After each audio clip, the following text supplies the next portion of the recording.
Sejam todos bem-vindos ao quarto episódio da nossa série de estudos do Evangelho segundo o Espiritismo. O nosso tema de hoje são as notas históricas, que fica na terceira parte da introdução. Para que possamos compreender melhor certas passagens dos Evangelhos, é necessário conhecer o significado de muitas palavras que são frequentemente empregadas no texto e que caracterizam os costumes e as ideias da sociedade judaica naquela época. Essas palavras foram, muitas vezes, mal traduzidas e para nós não têm o mesmo significado, o que gerou algumas incertezas. A exata compreensão do significado dessas palavras explica o sentido verdadeiro de alguns ensinamentos de Jesus, que à primeira vista parecem estranhos. O primeiro deles é o termo samaritanos. Após a separação das 10 tribos de Israel, Samaria tornou-se a capital daquele reino dissidente de Israel. Destruída e reconstruída várias vezes, ela foi, sob o domínio do Império Romano, a sede política e administrativa da Samaria, uma das 4 divisões da Palestina. Herodes, o Grande, embelezou-a com suntuosos monumentos e, para agradar o imperador romano Augusto, deu-lhe o nome de Augusta, em grego, Sebaste. Os samaritanos estiveram quase sempre em guerra com os reis de Judá, uma aversão profunda, vinda desde o tempo da separação. Eternizou-se entre os dois povos, que evitavam todas as relações de amizade e convivência. Os samaritanos, para tornar a separação mais profunda e não precisarem ir até Jerusalém para a celebração das festas religiosas, construíram um templo próprio e adotaram as seguintes reformas. Passaram a admitir somente o Pentateuco, contendo as leis de Moisés, e rejeitaram todos os outros livros que foram anexados posteriormente. Seus livros sagrados eram escritos em caracteres hebraicos da mais remota antiguidade. Aos olhos dos judeus ortodoxos, eles eram heréticos, sendo por isso desprezados, amaldiçoados e perseguidos. A rivalidade entre as duas nações tinha como único motivo a divergência de opiniões religiosas, embora suas crenças tivessem as mesmas origens. Os samaritanos eram os protestantes daquela época, pois se opunham ao judaísmo. Ainda hoje, encontramos samaritanos em algumas regiões do Oriente, especialmente em Nablus e Jafa. Seguem as leis de Moisés com mais rigor que os outros judeus e só casam entre si. O Pentateuco, pessoal, ele é formado pelos 5 livros do Velho Testamento escritos por Moisés, que são Gênesis, Êxodo, Levítico, Números e o Deuteronômio. Quando é falado sobre os ortodoxos, aqui em cima, ele falou aqui, aos olhos dos judeus ortodoxos, significa ortodoxos todos aqueles que são fiéis a determinados princípios.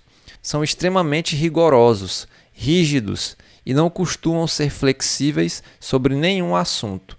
Depois ele fala também que os samaritanos eram heréticos. Significam aqueles que seguem uma doutrina contrária aos dogmas definidos pela igreja dominante. E aí no final é colocado aqui também outro termo, dizendo que os samaritanos eram protestantes daquela época. É um nome genérico dado aos adeptos da Reforma Protestante, que no século XVI separaram-se da Igreja Romana, ou seja, da Igreja Católica, daquela época. Entre os mais conhecidos estão Lutero e Calvino, que deram origem às correntes luterana e calvinista. A Igreja Anglicana, na Inglaterra, também pode ser colocada nesse grupo. Na antiga lei, os judeus que faziam votos de guardar pureza absoluta, por algum tempo ou por toda a vida, eram chamados de nazarenos. Eles adotavam a castidade, a abstinência de bebidas alcoólicas e não cortavam os cabelos. Sansão, Samuel e João Batista foram nazarenos também. Mais tarde, os judeus deram esse nome aos primeiros cristãos, em alusão, ou seja, em comparação, a Jesus, que cresceu em Nazaré. Esse também foi o nome de uma seita herética que existiu nos primeiros séculos da era cristã.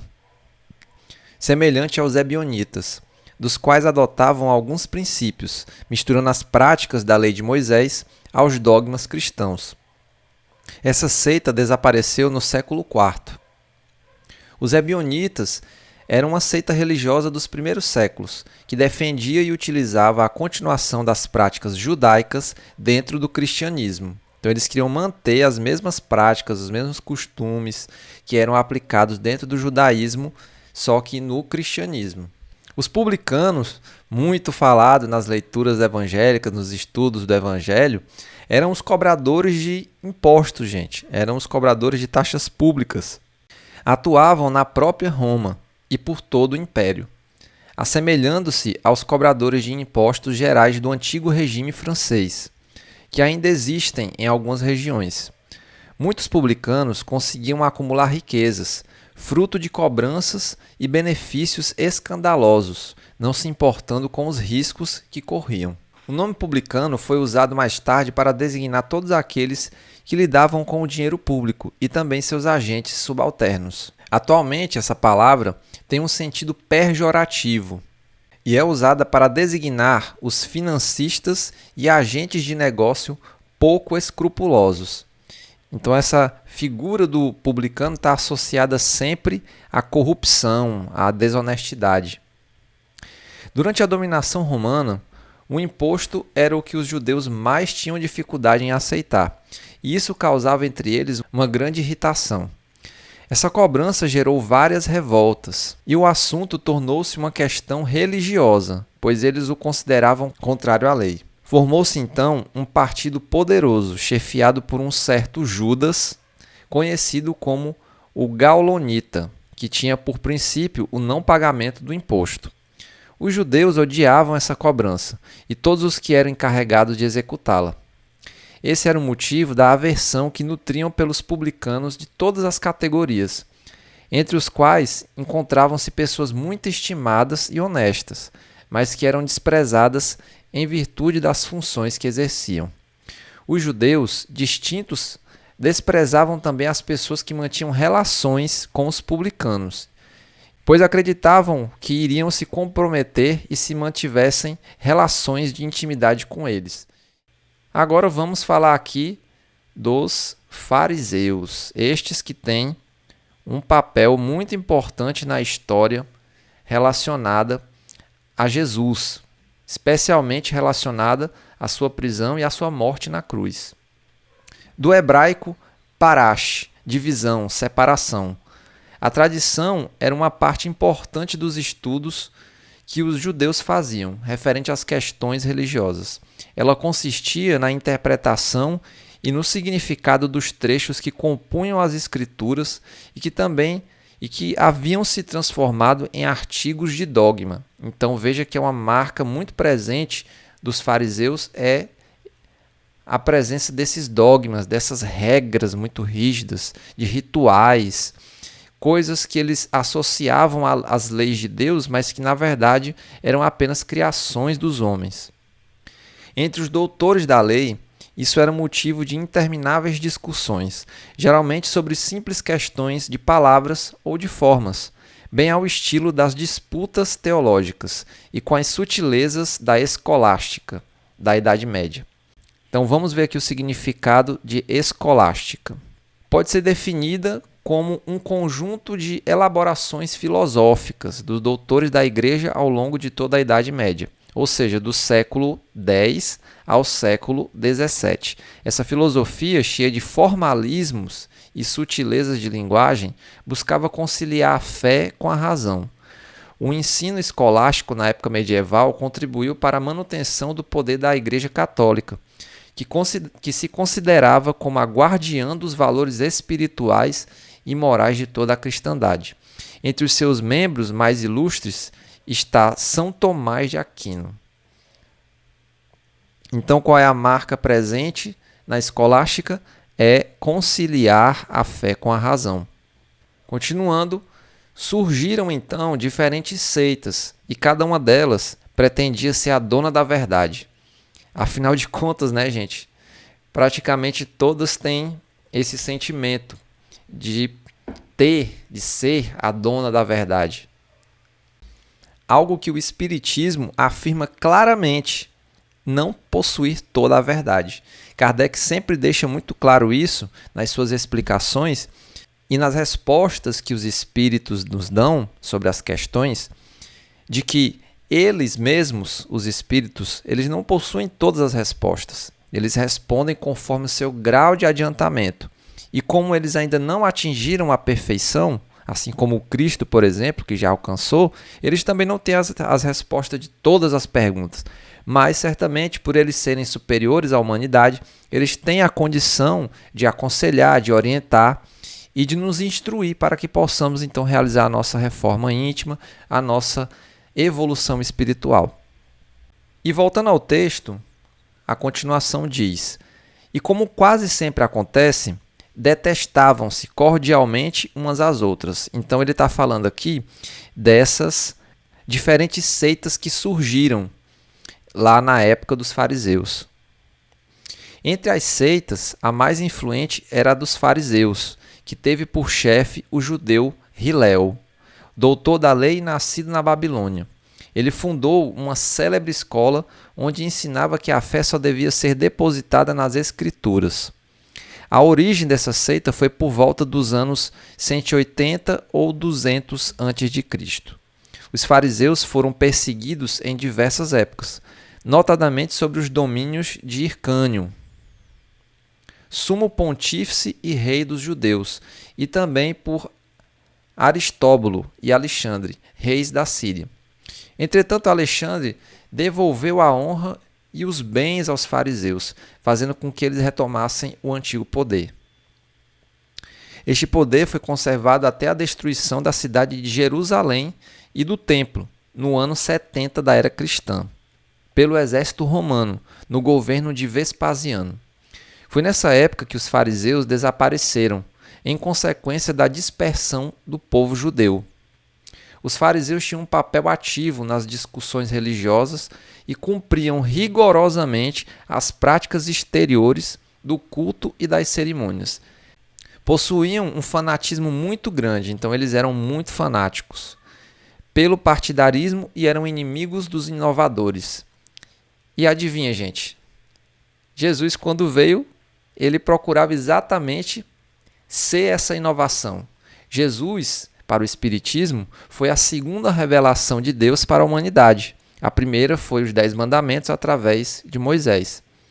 Então, como Jesus trazia a boa nova, ou seja, o Evangelho, os fariseus, obviamente, eles não concordavam com os ensinamentos de Jesus e nem acreditavam, obviamente.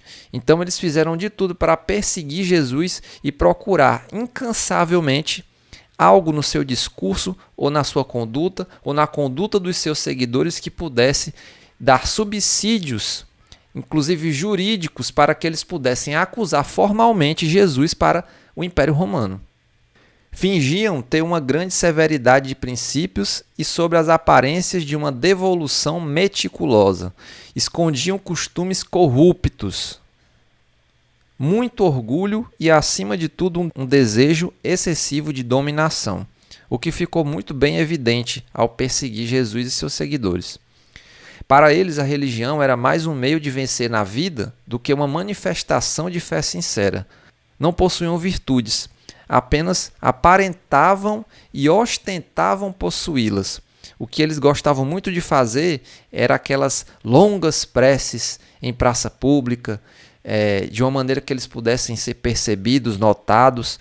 Ainda assim, exerciam grande influência sobre o povo, aos olhos do qual passavam por santas criaturas. Vejam só, gente, a ingenuidade e a ignorância do povo daquela época em acreditar e dar tanto crédito para pessoas como os fariseus. Eis porque eram tão poderosos em Jerusalém. Acreditavam, ou pelo menos diziam acreditar em Deus, na imortalidade da alma, nas penas eternas e na ressurreição dos mortos. Jesus ensinava a simplicidade e as qualidades do coração, e quando se referia ao que estava escrito na lei, preferia sempre o espírito que vivifica ao invés da letra que mata. Por isso, empenhou-se durante a sua missão em desmascarar a hipocrisia dos fariseus e, em consequência, transformou-os em inimigos enfurecidos. Foi por essa razão que os fariseus se uniram com os príncipes dos sacerdotes para amotinar o povo contra Jesus e crucificá-lo, o que eles acabaram conseguindo, não é? Então, doutores da lei se trata, no judaísmo, daqueles que conheciam a lei a fundo e a interpretavam para o povo. Possuíam a autorização do sumo sacerdote para ensinar no templo. Eram conhecidos como rabi. Agora, o que me chamou a atenção foi essa parte, gente, que fala sobre o espírito que vivifica ao invés da letra que mata. Podemos interpretar da seguinte forma: o espírito que vivifica representa o espírito imortal, nossa alma, aquele que vai acumulando ensinamentos e qualidades ao longo do tempo das reencarnações. A letra que mata fazia alusão, ou seja, uma comparação aos fariseus, que apesar de conhecerem as leis, não as seguiam corretamente e, por consequência, não teriam a paz. Os escribas, eles eram, em princípio, secretários dos reis de Judá e a certos intendentes dos exércitos judeus. Então, quer dizer, eles ocupavam cargos públicos administrativos. Mais tarde, a designação de escriba foi aplicada especialmente aos doutores da lei, que ensinavam a lei de Moisés e a interpretavam para o povo. Pensavam do mesmo modo que os fariseus, compartilhando com eles os mesmos princípios e a mesma antipatia pelos inovadores. Eis porque Jesus também os reprovava, assim como fazia com os fariseus. O termo sinagoga, então, está relacionado a uma reunião. Na Judéia havia apenas um único templo, o de Salomão, em Jerusalém, onde eram celebradas as grandes cerimônias do culto. Os judeus se dirigiam a eles todos os anos, em peregrinação. Então havia esse costume de realizar a peregrinação para a festa da Páscoa, da consagração e dos tabernáculos, que eram as principais festas do povo judeu. Foi durante essas festas que Jesus fez diversas viagens a Jerusalém. As outras cidades não possuíam templos, somente sinagogas, que eram edifícios onde os judeus se reuniam nos dias de sábado para fazer orações públicas sob a direção dos anciãos, dos escribas ou dos doutores da lei. Nas sinagogas também era feita a leitura dos livros sagrados, seguida de explicações e comentários. Era como se fosse uma espécie de igreja, vamos dizer assim, só que no tempo antigo. A participação era aberta a todos e foi por esse motivo que Jesus, mesmo não sendo sacerdote, ensinava nas sinagogas aos sábados. Então Jesus ele também ensinava nas sinagogas. Depois da ruína de Jerusalém e da dispersão dos judeus, as sinagogas passaram a servir de templo para a celebração do culto nas cidades onde eles foram morar. A Páscoa, gente, que é uma festa que nós temos na nossa cultura ocidental moderna, não está relacionada com a Páscoa judaica, que eles celebravam naquele tempo. Para eles era uma festa que eles celebravam em memória da sua saída do Egito, ou seja, do Êxodo. Festa anual que os cristãos celebram, nós, os cristãos, celebramos em memória da ressurreição de Cristo. A consagração era outro tipo de festa deles, como foi citado no texto, que era uma comemoração à vitória dos judeus, liderados por Judas Macabeu, sobre os gregos e os sírios.